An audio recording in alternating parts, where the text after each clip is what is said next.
Bienvenido, bienvenida a Mesa Camilla, un espacio donde la conversación y el diálogo es el objetivo principal. Nuestra compañera Isabel estará disfrutando de su reciente enlace y nosotros estamos aquí haciendo el trabajo de indagar en las personas que se prestan y que incluso nos traen y nos invitan a llegar a su casa, en este caso a un taller de restauración. Hola, Francisco Pérez. ¿Qué hay? Buenos días, Gorka. ¿Qué tal? Bienvenidos. Bien hallados. Bueno, esto huele a restauración. Huele un poquito fuerte a los... Huele a agua fuerte.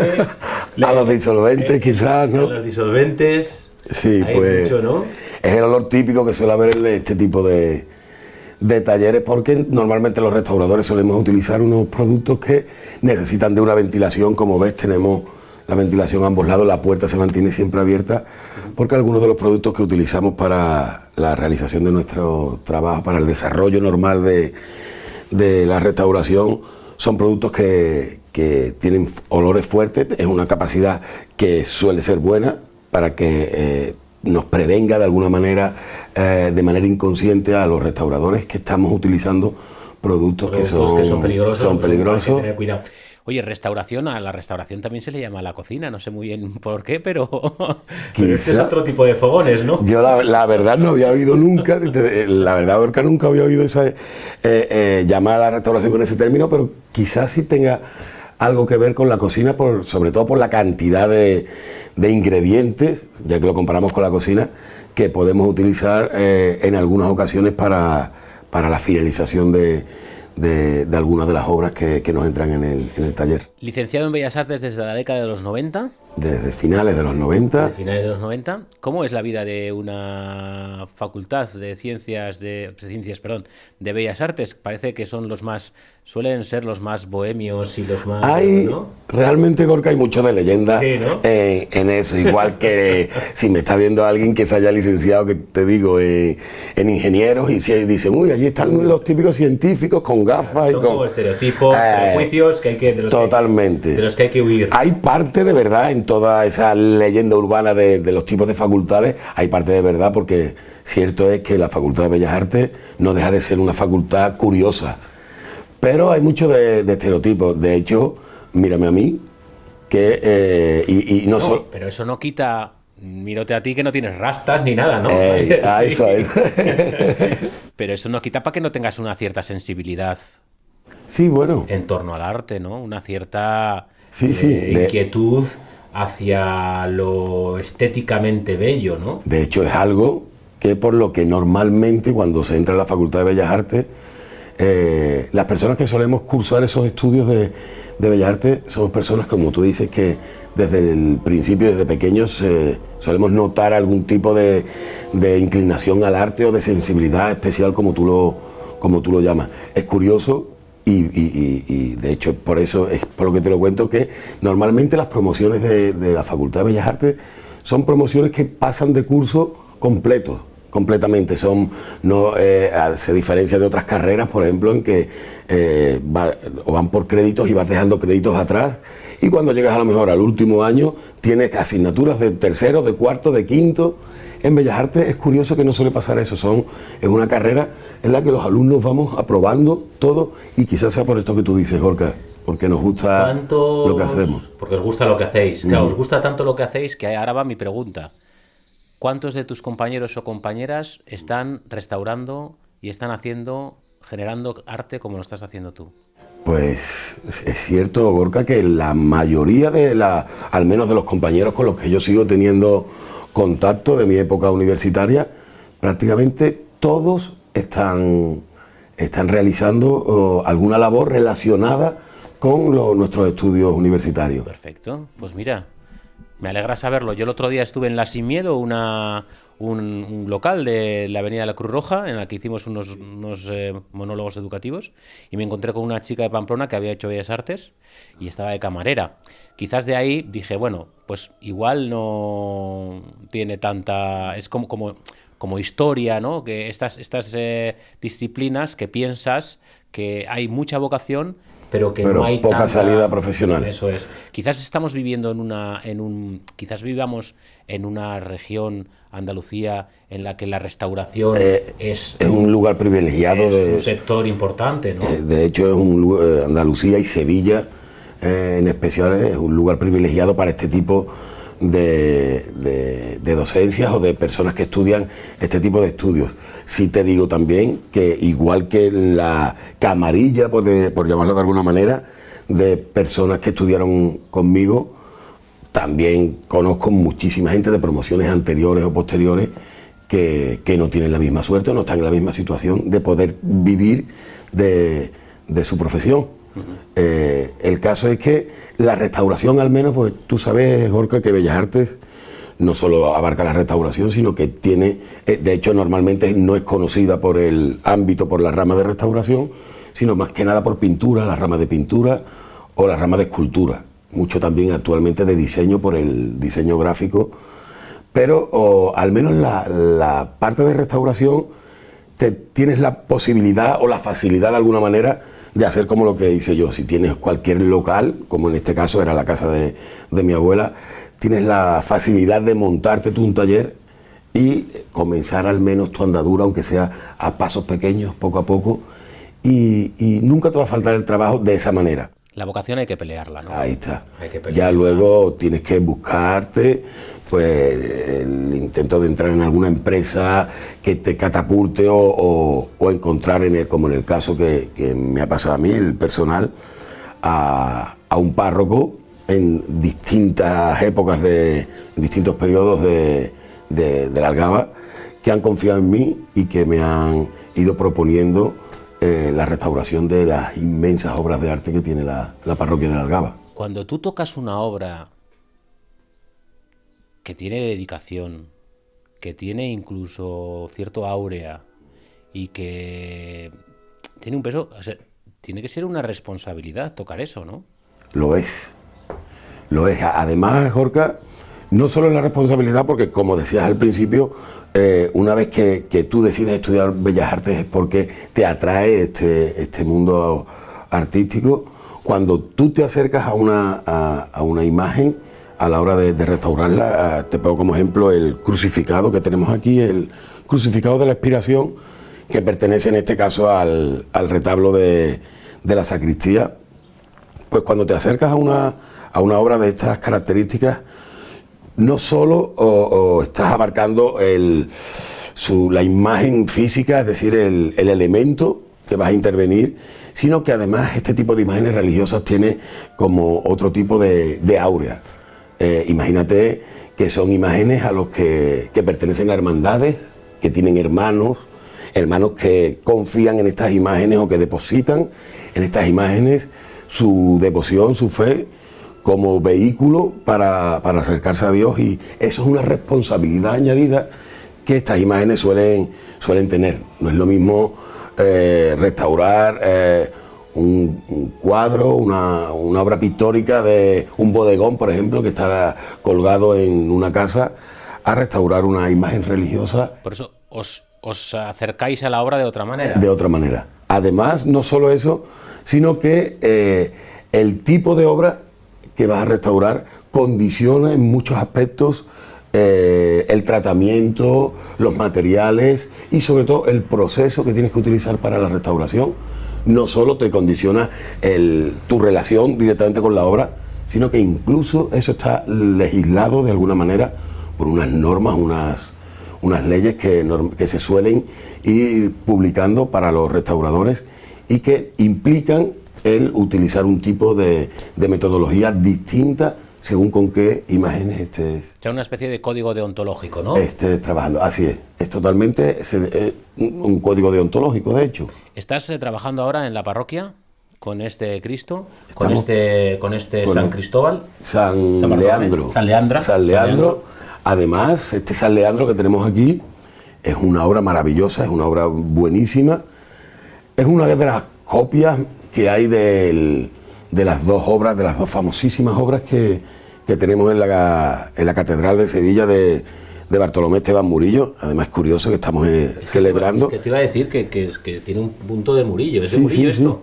Sí. no es de Murillo, o sea, no está hecho realmente por Murillo, está hecho por la escuela de Murillo, pero es una de las copias mejores que existen de la original, que se encuentra en la Catedral de Sevilla.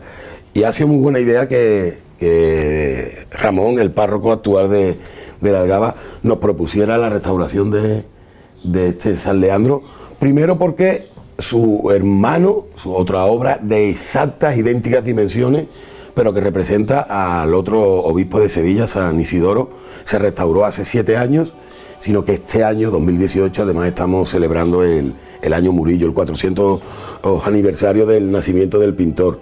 Y qué mejor fecha para restaurar esta... Y aquí, por ejemplo, vemos que como está como cuarteado, quizás en la imagen no se vea, pero se ve como está cuarteada la tela. ¿Tú esto cómo lo tratas? El cuarteado, que tú ves tan claramente, porque además lo tienes a muy poca distancia, es un elemento que nunca se puede eliminar totalmente de las obras. De hecho, incluso si se pudiera, no se debiera retirar, porque el cuarteado nos muestra el paso del tiempo sobre la obra. No puedes dejar una obra totalmente nueva porque estaríamos falseándola de alguna manera. Perdona, es que me acaba de venir ahora a la cabeza, no sé por qué, pero me ha venido aquí ras. El Ecce Homo de Borja. De Borja. Eso. Cuando hablas de que el cuarteado no se puede tocar y que no se... Y esta señora, recuerdo que... Esta señora, la que hizo con aquello y la trascendencia que Pero tuvo. Es normal, Borja, que ocurra eso porque hay muchas veces que la profesionalidad se sustituye con las buenas intenciones. Y es algo de la que realmente se peca en muchas ocasiones, que no debiera estar permitido, pero que hay casos extremos como el de Gorka, por ejemplo, que no vas a coger a la señora y la vas a meter en la cárcel, ni la vas a sancionar por algo que ella ha hecho con su mejor voluntad.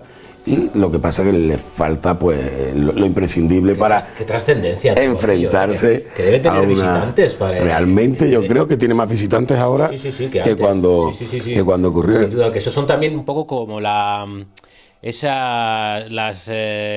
ironías del arte, ¿no? Que a veces cuestiones como esta son que lo que es lo que es la difusión, el boca a boca, vienen provocados por lo contrario de lo que debería de atraer el arte o la obra de arte en sí. Yo estoy seguro, como tú dices, que muchísimas menos personas vieron el original, que por desgracia se perdió, que los que han visto el monigote que hizo la señora. Pero no te creas que el Ecce Homo fue famosísimo por las circunstancias que se dieron en el momento, pero atentados como ese se cometen prácticamente, y por desgracia, a diario contra el patrimonio y contra las obras de arte. ¿Hay algún colegio oficial de restauración o...? Los licenciados en conservación, restauración, nos podemos colegiar, pero normalmente solemos trabajar o bien en empresas que ya ellas se encargan de tener el seguimiento de esa profesión, ¿no? De la profesión. Que por salvaguardar la profesión en sí, ¿no? Oye, ¿cómo se enfrenta el arte a alguien que ha estudiado arte? ¿Es lo mismo la mirada que tú vas a tener a un Gregorio Fernández que la que pueda tener yo? Es complicada esa pregunta, Borja. Te digo por qué. Porque no es necesario estudiar arte para ser sensible y permeable al arte. Conozco personas que han estudiado mi misma profesión y tienen una capacidad nula de acercamiento o de sensibilidad a según qué tipo de arte. También tenemos que hablar del tipo de arte. Te hablo tengo compañeros que terminaron conmigo la carrera, mi misma promoción, además muy buenos amigos ahora, y que es curioso porque siempre me dicen, Fran, estás continuamente metido en iglesias y rodeado de cristos, de vírgenes, y yo siempre les digo que es que a mí me encanta, que es que desde pequeño yo siempre me atrajo este mundo, el mundo de las imágenes religiosas, de la restauración, de obras antiguas, y sin embargo tengo compañeros, como te digo, que han terminado conmigo mi misma rama, restauración, y odian todo lo que tenga relación con la iglesia, no por nada especial, sino porque a ellos les atrae la restauración de obra contemporánea, de obra. Y ya te digo que es que creo que no se trata de haber estudiado arte o no, sino de la sensibilidad propia a según qué tipo de arte, qué tipo de, ya dentro del arte, qué tipo de periodo o de estilo tenga la obra. También es cierto que para entender un arte hay que formarse en cierta medida en ese arte. Es decir, si para entender el arte abstracto, que lo es, hay que estar formado en arte abstracto, ¿no? Sí. No es una mirada limpia No. la que tú haces a un Velázquez, a un Kandinsky. Es diferente. Tienes que saber de dónde viene Kandinsky o por qué Kandinsky llega a pintaba como pintaba, ¿no? Totalmente. Es algo que yo, por ejemplo, lo aprendí. Yo era el típico que decía, el arte contemporáneo es una caca y además yo no lo entiendo y no es bonito y no es... Y claro, tienes que llegar a la conclusión de que hay un tipo de arte que tienes que entenderlo, tienes que estudiar antes porque el autor, el artista, ha llegado a ese grado de abstracción para plasmar sus ideas. Pero no creas, Jorge, porque también hay corrientes que de hecho ahora están cogiendo fuerza. Hay una crítica de arte mexicana, no sé si la conoces, Avelina Lesper. No, no la conozco. Pues Avelina Lesper tiene ahora una nación de seguidores, es inmensamente famosa en las redes sociales, y esta señora aboga porque el arte se tiene que entender sin, es decir, al primer golpe de mirada.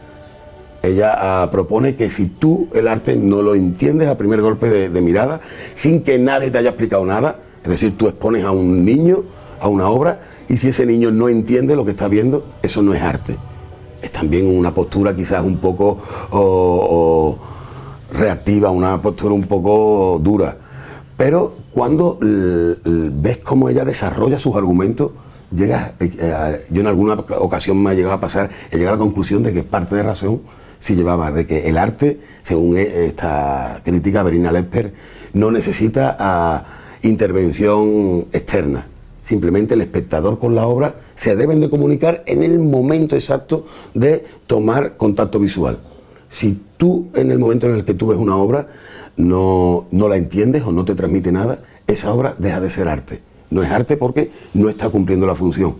Ella dice que si necesitas un cartel que te explique lo que ese cuadro te quiere decir, o si necesitas una explicación filosófica de por qué el autor ha hecho esa obra, eso deja de ser arte para convertirse en otra cosa. Ya te digo que me parece una opinión también bastante dura. Pero material audiovisual, ¿no? Mira, yo he estado en museos con mis hijos y mis hijos han visto el arte y tienen una cierta pureza porque no están condicionados por ningún tipo de conocimiento ni de opiniones nada externas. Y ellos han visto arte. Tampoco le han dado tanto valor, porque creo que el arte lo valoramos según vamos creciendo y según le vamos dando importancia. Pero mi hijo, por ejemplo, dijo para un cuadro en el Guggenheim que era todo blanco y un cachito negro en la esquina, me dijo, Aita, no está acabado. Porque faltaba un cachito negro ahí, ¿no? Pero ya el hecho de interpretar algo ya estaba conectándose con el arte. Sí. Por mucho que a él le pareciese que era un cuadro que no estaba terminado. Pero, claro, ¿no? Pero al menos ya ha tenido el primer contacto con el arte. Ya te digo que es cierto, pero estoy seguro, Gorka, de que muchísimas de las personas que nos vean ahora, que nos estén viendo ahora mismo, o estarán pensando, estarán mirando en su cabeza, que ellos piensan que un cuadro como te digo yo, como este que tú me hablas, del Guggenheim, o cualquier otro cuadro que sea abstracto, que como se suele decir, son solo líneas y puntos, yo eso no lo entiendo, yo eso no es. Y como te decía, no creas que parte de razón no llevan. También realmente no siempre tenemos que enfrentarnos a obras como Velázquez, Murillo, o obras que sean totalmente realistas, obras religiosas. Interpretables, ¿no? Interpretables, porque a eso voy. Porque esas obras también son interpretables. A mí, yo recuerdo en la facultad una anécdota cuando presentaba yo una obra, tenemos que hacer unos bodegones y e interpretar unos bodegones que ya se conocieran. Todos mis compañeros, la mayoría de ellos, interpretaron el bodegón de manera activa. Es decir, había compañeros que cogieron la fruta que aparecía en la obra original y la convirtieron en cristal y la reprodujeron, pero como si fueran de cristal. Otros las hicieron solo con manchas y de manera más abstracta. Yo, por ejemplo, copié literalmente una obra de Murillo. Claro, porque tú ya ibas ya a Claro, yo estaba ya metido en mi línea. Y recuerdo que cuando lo presenté, claro, los compañeros que me habían precedido presentaron obras que a mí me llamaron mucho la atención. Y yo iba asustado porque yo decía, yo voy a presentar una simple copia. Y me hice yo mi valoración. Cuando la presenté, dije que yo estaba presentando una copia realista. Era una manera de vender mi producto. El profesor, con muchísimo criterio y con muchísima razón, me dijo que realmente no había nada que fuese realmente realista, valga la redundancia. ¿El por qué? Es porque toda obra está siempre condicionada, por muy realista que sea, a la mirada del espectador que la mira. El realismo lo pongo yo, que estoy mirando. Totalmente. Y el ejemplo más claro que me puso el profesor, y de hecho acertó de lleno, mi obra era una esquina del Niño Mendigo de Murillo, y aparecía la cesta con manzana y una tinaja de barro. Y el profesor me decía, para que veas que el realismo no existe, si yo veo esa obra, y te pongo un ejemplo, he terminado con mi novia o me he peleado con mi mujer, yo seguramente me imaginaré ese cántaro de barro vacío. Dice, pero si tú, por ejemplo, estás pasando por un momento feliz en tu vida, el nacimiento de un hijo, o una nueva relación, o algo bueno en tu familia, tú te vas a imaginar ese jarrón de barro lleno, rebosando de vino. Dice, ¿ves cómo cada persona lo va a ver de manera distinta, aunque el pintor lo haya hecho totalmente realista? Y caí en la cuenta y dije, pues es verdad. Hay otra anécdota dentro de esa, porque el profesor me preguntó, ¿tú cómo lo verías? Claro, yo creo que el profesor estaba esperando otra respuesta filosófica, y yo simplemente... ¿Saber cómo te llevabas con la novia, ¿no? Y yo simplemente le señalé el jarrón de barro y digo, pues yo creo que estará por aquí, porque como el niño pobre, pues no creo que... Bueno, la clase lo tenías que ver tirados al suelo riéndose, como diciendo, tío, tu filosofía poca, ¿eh? Oye, cuando estás en el taller aquí, ¿pasan las horas volando y no te enteras? Totalmente. No solo pasan las horas volando y no me entero, sino que llaman a la puerta y tampoco me entero. Ha habido veces que he quedado con amigos, he quedado con mi mujer, y como no traiga llave o no me llamen al móvil y lo tenga cerca, se van y luego me dicen, oye, que estuve en el taller. Y digo, pues, y es cierto que me abstraigo bastante cuando estoy en mi trabajo. Una experiencia, ¿no?, de éxtasis, ¿no? Cuasi religiosa, ¿no? No creo que llegue a tanto, pero quizá lo de religioso lo pongan por el tipo de obra que solemos tener. Yo tengo unas relaciones muy interesantes con los museos que visito, y siempre me acuerdo de algunos cuadros en concreto, de algunas obras que me han atrapado en ese momento, y he podido... La última ha sido La libertad guiando al pueblo de Delacroix en el Louvre, y lo que hablábamos, ¿no? En una de las salas contiguas estaba la Mona Lisa a tope de gente, y yo estuve delante del Delacroix de La libertad guiando al pueblo, pues igual como 10 minutos con un diálogo entre en el absoluta cuadro tranquilidad. y yo. Además, una obra, Gorka, que tiene muchísimas interpretaciones, que ha sido interpretado, de hecho, en muchísimas ocasiones. Te puedes encontrar, sobre todo en el arte contemporáneo, muchísimas variaciones de esa obra por el fuerte contenido. Pues esa fue una, y ha habido varias más, ¿no? A mí me encanta ir al Bellas Artes de Sevilla, que es la segunda pinacoteca de España, y no lo sabemos o no nos damos cuenta de que tenemos un gran museo en la ciudad, Totalmente. A 7 kilómetros de la Algaba. No solo es la segunda de España, sino que es la primera y la más preparada en pintura. ¿Cómo se me ha ido el nombre? La pintura típica andaluza. Es el costumbrista, y sobre todo es el museo mejor dedicado a la obra de Murillo. Te lo vuelvo a repetir por estar en el año Murillo. Es decir, es un museo, es un gran desconocido para los sevillanos por la calidad que tiene. ¿Y para ti cuál es esa obra de arte, ya sea de madera policromada, ya sea de pintura, ya sea en mármol, esa obra que te ha atrapado y todavía hoy lo sigue haciendo. Lo sigue haciendo. Y yo creo que de hecho lo va a seguir haciendo el resto de mi vida. Y si quieres ahora te cuento otra anécdota que tengo con esa obra. Sé que seguramente quien me conozca y le esté viendo la obra va a decir, Pérez, no cambias en la vida, y es cierto. Desde pequeño, yo creo que desde los 13 años que vi por primera vez la bóveda de la Sixtina, me quedé tan obsesionado, porque creo que esa es la palabra, obsesionado con esa obra, que continuamente mi obra creativa, que es poquísima y escasísima, siempre ha girado alrededor de esa obra, que me impresionó de tal manera cuando la vi por primera vez. Ya te digo, con 13 años apenas todavía había surgido en mí este amor por el arte, este interés, y me impresionó de tal manera que de hecho lo sigue haciendo. Incluso además la viste antes de que la restaurasen los japoneses. Sí. ¿No la has vuelto a ver? Sí, sí. De hecho, seguramente que si alguien de los que nos están viendo ahora mismo me conoce, dirá, hombre, sí, he ido infinidad de veces ya. Hay una diferencia muy importante, ¿no? Es una diferencia abismal. Claro, y abismal. Desde el punto de vista de un restaurador, ver esa diferencia, hombre, tiene que ser... Claro, lo que pasa es que yo la había visto en varias ocasiones antes de estar restaurada. Vamos, ¿que Roma es tu segunda casa o qué? Prácticamente, lo intento. Siempre le digo, Gorka, a los amigos, que si te los sabes preparar bien, Gorka, Roma es prácticamente más barato que Chipiona. Irte a Roma, si te vas bien y lo preparas con tiempo, es mucho mejor que irte 15 días ¿Cuántas veces has a Chipiona. Pues 15 veces. Hostia. Y espero. Algunas menos, pero también hemos estado bastantes veces. Pero Roma, Gorka, para mí es que, de hecho, es el único lugar en el que he estado en el que me siento como en casa.